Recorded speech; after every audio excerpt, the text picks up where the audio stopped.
Ciudad Nezahualcóyotl, History and Heart of the East. Hello everyone, I am Jaime Lopez Castañeda. Today I like to share a little piece of my history about the place where I live. Ciudad Nezahualcóyotl, a young and vibrant municipality to the east of Mexico City, just beyond its sprawling edges. There are more than 70,000 residents per square kilometer living. This densely populated area, interesting, this city was originally built on the bed what used to the Texcoco Lake. That's right. There was once water where today there are streets, homes and communities thriving every day.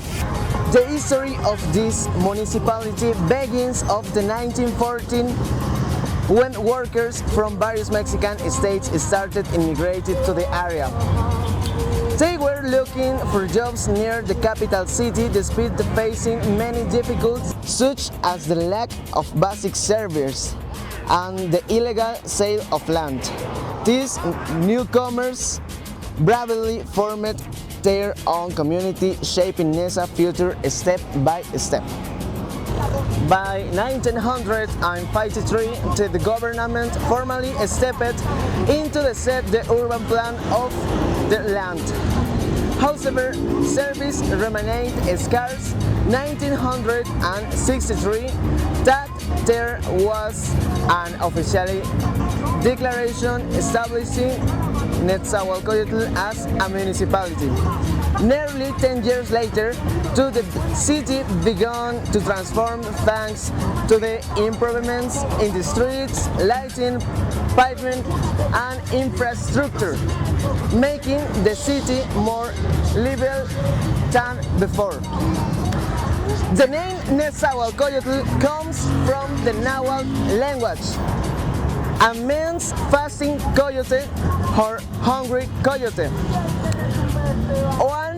One of its most iconic symbols is the sculpture The Fasting Coyote created by artist Sebastian. It was installed in 2008, precisely intersection of Adolfo López Mateos and Pantitlán avenues, an attribute to the city for 45th anniversary.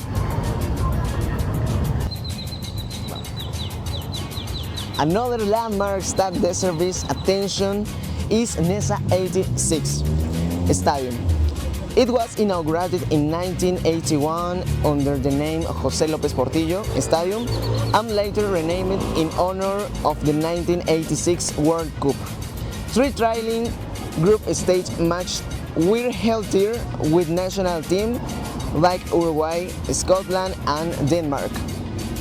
This stadium also served as the proud home of Toros Neza, our own first division football team.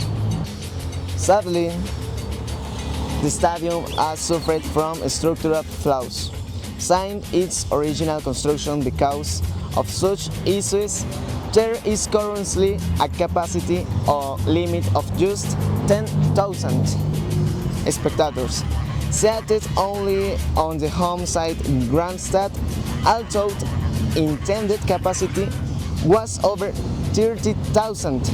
Now the neglect is visible and without regular event. This historic venue is a risk being forgotten altogether. Finally, there is the Technological University of Nezahualcóyotl, founded in 1991, built to support the professional growth of our local residents. But that, as they say, is another history, and one I will share a future video.